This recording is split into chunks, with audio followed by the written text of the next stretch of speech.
everyone, it's Caitlin and welcome to another video. Today I am here with my friend Michelle. Hey, hey. Who is also my yoga teacher. You guys should probably know, but I practice at home most days, and when I do, I use Thriving Plant Based, which is Michelle's website that she runs with her business partner, Jay. So do you want to briefly explain the site? Sure. It is a subscription-based site, so when you subscribe monthly, you get access to a library of over 100 full-length yoga tutorials. We also have private videos on all different kinds of topics, whether it be chakras or bandhas or even non-yoga related topics. We talk a lot about food. We have a question and answer forum for which me and Jay are fully available to answer all of your questions regarding yoga, diet, anything like that. And we also post our daily food journal so you can see everything we eat.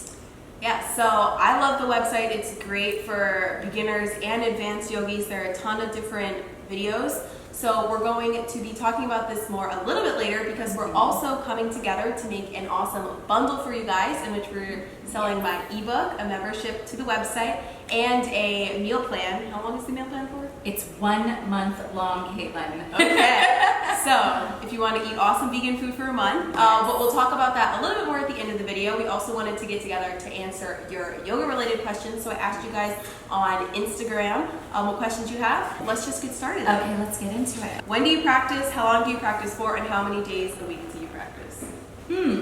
Do you want to answer that or you want me to answer it? Oh, we can both do it. I practice as often as I can. Some days I can't practice because I have the kids home and there's too much going on, but I would say on average I practice about 5 days a week. I get on my mat and I do something at least 5 days a week, and sometimes I have time for 30 minutes, sometimes I might be there for an hour and a half. So I'm like a type A person and I like to have a very rigid much routine. more organized than me. But I typically practice, I would say I practice like 6 to 7 days a week. Sometimes I do take a day off. I practice for generally about an hour. But some days like my practice is a lot more intense and I get like super sweaty, and then some days I'm feeling really tired and I just do more restorative. Same here. So it does depend on the day as well. Do you do any other exercises besides yoga? Not consistently. The only thing I do consistently besides yoga is walk my dog. I would definitely say yoga is my main form of exercise. I like to go for walks too, but I don't really consider that exercise. It's more like meditative for me. Yeah, me too. And then I also go to like a spin class like once or twice a week maybe. If I don't do yoga, I get upset, but if I miss a spin class, I'm like, whatever. What music do you like listening to when you flow? I'm kind of like an old school yogi person, so I don't really listen to a lot of top 40 or anything like that. And sometimes I listen to hip hop and like I end up twerking and yoga practice, which is really funny. But usually I listen to more old school traditional yoga music. I really like the Desert Dwellers for that. And then sometimes I listen to more electronic style of music like Pele. I'd say generally, well, when I do yoga videos, I listen to whatever music you have in the background. And then when I'm flowing on my own, I make some playlists on Spotify. I usually listen to like more relaxed, like chill acoustic music, but I can link my Spotify playlist below. So do you always follow videos or do you make up your own routine? I make up my own routine. Yeah, because you're a yoga teacher. I feel like a lot of people when they first start out, they're like not as comfortable. So I started out obviously only doing yoga videos. I started out on YouTube, then I joined your website because I was looking for more of a challenge. So I do that, I'd say like 5 to 6 days a week, and then 1 to 2 days a week I'll just flow my own to music. Right.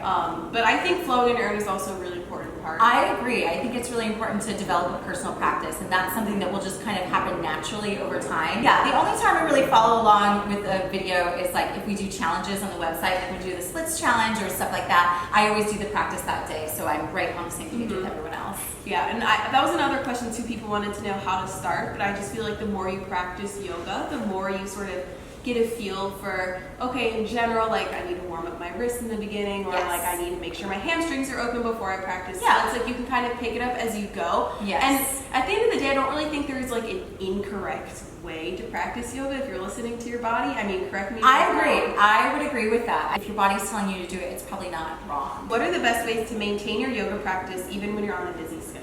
For me, it's sort of like I consider yoga almost like brushing my teeth, where it's like something that's part of my daily habit and it's kind of like a non-negotiable for me.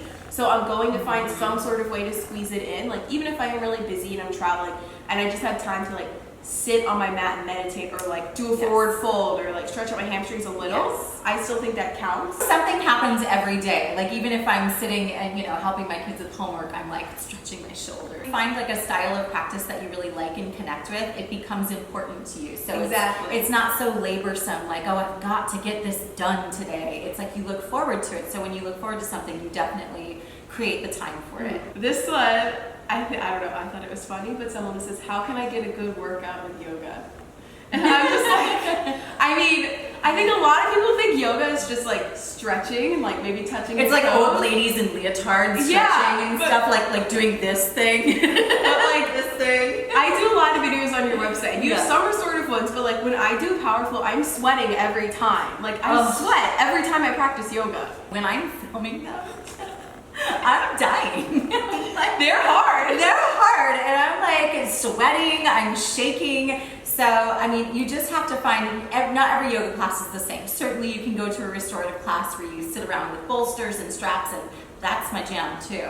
But I mean, if you go into a power vinyasa class or do one of those flows, you'll get a workout. Yeah, you're still gonna get an excellent workout. Yes. Is yoga a religious activity? No, yoga is definitely not a religious activity. It does have some association with like the Hindu religion. We talk about certain poses are named after certain Hindu deities, but it is not a religious act in and of itself. And the great thing about yoga is like you can kind of like cherry pick the things that you want to incorporate into your lives. Whether you are intending for it to or not, it will inevitably end up transforming your life, wouldn't you say? Oh yeah, I totally agree. So it's not in conflict with any religion out there. So we had some questions about people who are like total clueless beginners. I thought this one was sweet. So they were like, how do you start? What do you wear to your first class? Can I keep my socks on? Also worried about dodgy tummy issues causing a scene. Serious SOS. I just thought it was sweet. Dodgy tummy issues. But like at the end, so first I do want to say I already made a video on my YouTube channel about like my personal experience with yoga and giving advice for someone who wants to start a yoga practice. So I will link that below. That is the most common question, by the way. How do I start? Yeah, you just have to start. Yeah. But you don't wear your socks. Yeah. And no one cares about your tummy issues. Like usually everyone's obsessed with themselves, okay? I think we can admit that. No one is looking at anyone else. No one's looking at everyone else. Everyone's just worried about who's looking at them, or if they're like a regular yogi, they're just doing their own thing. Yeah. So you don't need to be self-conscious about it. Generally, like yoga classes are very like welcoming and loving environment. Oh yeah. So there were a lot of other questions. A lot of people wanted to know when it's like okay to advance from a beginner posture to an advanced posture, like how do you know? And I did want to plug your awesome website because Michelle has a lot of great tutorials that are catered to beginners, and she also has some intermediate and some advanced. So I think for me, it was like a nice transition into the advanced. And if you do have something specific that you want to work on, the website also has like shorter videos that are related to a certain pose. So I think recently you just did Vashisthasana, right?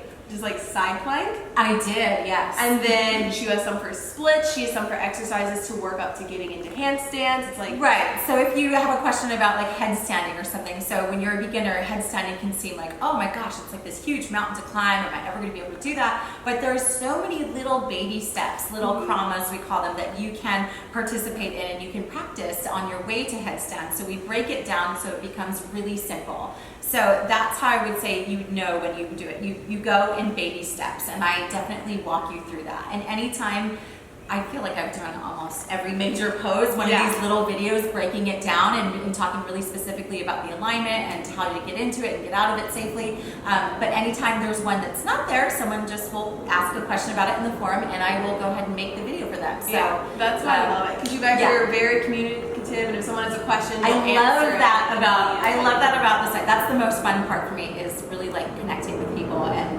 when we do the challenges and all hanging out together on the forum, that's the best part of me. So that's there. Thank you. Of course. And I will also say I think you're really good even in your advanced tutorials. Like if you're doing like crow pose or something, you'll still give like basic instructions. Yeah. Someone's just like lifting one leg, then you'll be like, okay, then lift your arms, and then you could say, oh, just like go back, or you can say go back into chaturanga. So she gives a lot of options too. And I think a good yoga teacher should do that in their I like it when I go to a yoga class. I mean, I like to have a little bit of alignment cues. I still benefit from it, you know. know, you can do a totally. pose a million times and you can experience it a different way if somebody brings your attention to a new part of the body. So someone else asked, as someone with lower back pain, is it safe for me to start doing yoga? And if so, which positions would you suggest to do or not do? I guess, are there any that you would say definitely don't do, or? Well, first of all, I would want to know what your lower back pain is from. Do you have some sort of injury or physical issue or something that you're seeing a doctor about? And I would get clearance from your doctor first. It's just ask him if there's, ask your doctor, are there any sort of movements or poses that I should stay away from? And a lot of times if you have a slip disc in your lower back, they'll say, oh, you know, you don't want to do forward folds, and then we can modify for that in the practices. I have videos that show you how to modify for back pain, and we actually have a few videos that are specifically designed for low back pain because it is such a common issue. I think it's like one of the #1 issues why people go on pain medication is lower back issues. So if it's just you have a general soreness in the lower back and there's no injury, there's nothing anatomically wrong with it, yoga is actually a great thing for you to start. A lot of twisting poses can be great. Pigeon poses can be great, and we can really get into that in detail on the site. There's a lot of ways that I can guide you through that. I myself have suffered from back pain in my life, so I can relate. Yeah. A few more fun ones. What's the adjustment or prop that made the greatest difference in your yoga practices? Girl, you know what it is. I like my yoni egg. True. You convinced me to buy some. Did you? Have you tried them out? I used them. So I used them when you first started posting about them. I was using them, and I noticed such a difference in my inversions. Isn't it crazy? It's crazy. Like a lightness. It's amazing. It's a game But then changer. I got off of it, and I need to get back on it because I definitely noticed a difference when I used it. It's a big difference. It's so funny, and like that's like the least of the benefits. I feel like I mean, it's a total game changer for women. We were talking about yoni eggs. If you don't know what they are, you can Google it. There's a private video on Thriving Fitness all about yoni eggs. I would say definitely a block. One thing that I learned from you, I think, was in Paschimottanasana, like putting it at the end of your feet and stretching further. That's probably my favorite way to use the block. Just feels so good. That's my favorite pose. Paschimottanasana. It's a good one. What's the most difficult thing about yoga? I think it's probably to not judge yourself as you're practicing. I think that's the biggest challenge, is like getting past that ego, or being down on yourself when you can't do something, or So I think those are all the questions. So now we're going to talk about our bundle. Yes, it's going to include Caitlin's amazing ebook, and I love her recipes. If you guys are watching this, I'm sure you cook a lot of her recipes, but I always make Caitlin's recipes when I know I need that, like, bam, hit it out of the park sort of food. And I feel like your recipes are it's a lot of comfort food. Not only do I like it, but my kids love it, and both of my kids love it, which is very hard to come by these days. Like, every time I make dinner, one kid is always terribly disappointed with what I make, but there's a handful of your recipes that they just love. And so I'm very grateful for your recipe book for that. But people have always asked Jay and I for meal plans. That's what we're doing, a 1-month meal plan. And we've always kind of shied away from it because we're not recipe people. But you're our favorite recipe creator. So to collaborate with you is the ideal situation. Awesome. So if you guys know, I did release an ebook last August. So it's that ebook. It has over 60 different recipes, and the meal plan is based around the ebook. And like you guys, some people ask me for a meal plan, but I just don't feel like, I like making recipes, but I don't feel qualified to like make an actual 30-day plan. But Jay does have a certificate in plant-based nutrition. Yes, he does. does. He's the one who made the ebook, and also he's in the forum on Thriving Plant-Based, so he can answer any other nutrition questions you have.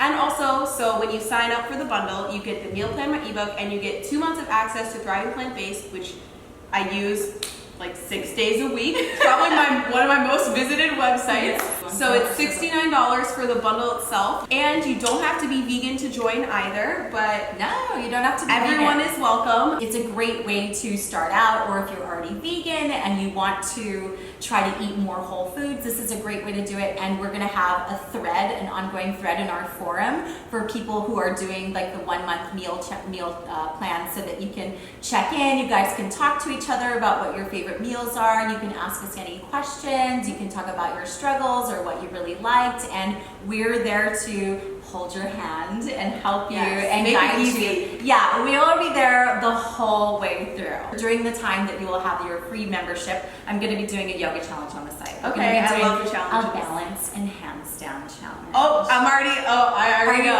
in? It's right up my alley. I'm You're so in. Yeah, so I've been doing a lot of tutorials, getting you ready, doing a lot of core work. We're gonna be handstanding. Yes. I'm excited. Yes. I know a lot of people are going to be excited. Yeah, you're gonna see some progress. Yes. All right, so I think that is everything. Thank you guys so much for watching. I will have the links to the bundle with Thriving Plant-Based in the description. And if you guys have any other specific questions, you can also leave a comment below, and we'd be more than happy to answer them. Absolutely. All right, thank you so much, guys, and I will see you in the next video. And thanks for hanging out with me, Michelle. Thanks, Caitlin. All right, See you guys soon.